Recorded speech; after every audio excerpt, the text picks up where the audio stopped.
Շնորհակալ եմ, հարգելի գործընկերներ, նախ միջև բուն ելույթիս անցնելը,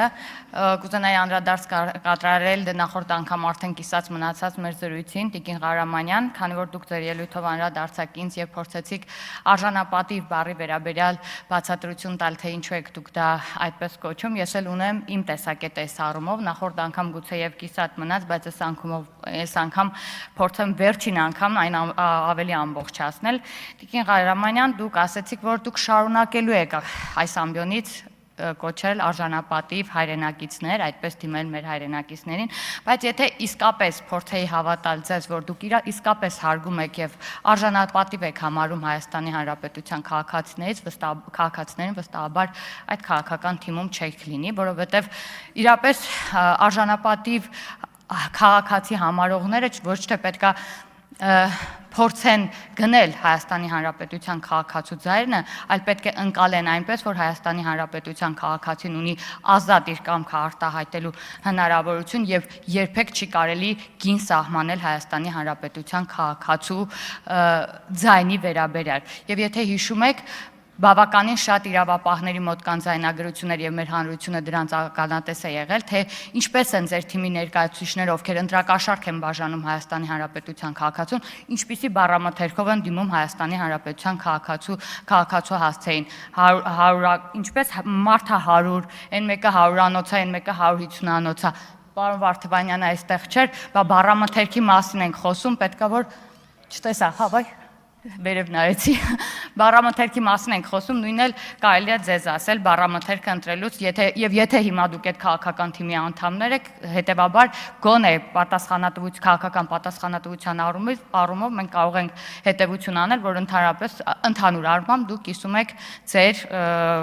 կոնտինգենտի, այսպես ասած, կարծիքը ձեր թիմակիցների կարծիքը։ Իսկ հիմա այն որ ասում եմ չմոռանանք ինչի համար ենք հավաքվել, այսօր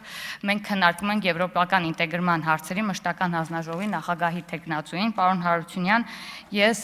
օգտվելով իմ ելույթի հնարավորությունից, քանի որ հարցերս չեմ կարողացել ուղղել ձեզ, այս անգամ փորձեմ հարցերս այսպես ուղղել։ Ուրեմն ձեր կենսագրությունից էլ պարզ դարձավ եւ այլ առհասարակ ես էլ ուսումնասիրել եմ 2021 թվականից դուք հանդիսացել եք դատավորների էթիկայի եւ կարգապահական հարցերի հանձնաժողովի անդամ։ Հենց այդ ժամանակաշրջանում Վենետիկի հանձնաժողովը այդ հանձնաժողովի աշխատանքները համարել է անարդյունավետ։ Կոնկրետ ցիտեմ ինչ է գրված։ Վենետիկի հանձնաժողովը տեղյակ է, որ որոշ եվրոպական իրավակարգերում, հատկապես խորհրդարային երկրներում,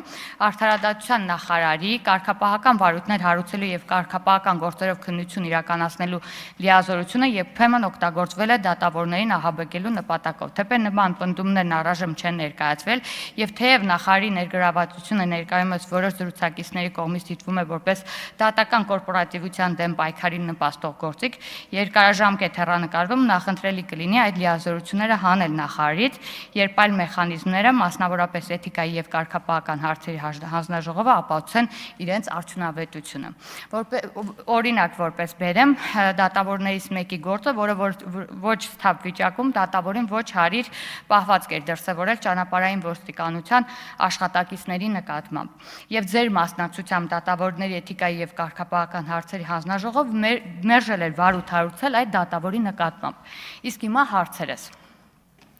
Արդյոք ճիշտ է, որ դուք տվյալ դատավորի մոտ քննվող գործ եք ունեցել որպես փաստաբան եւ դա ազդեցություն է ունեցել ձեր դիրքորոշման վրա։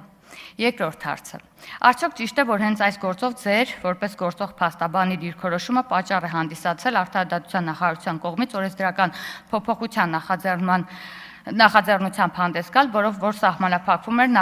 սահմանափակվել է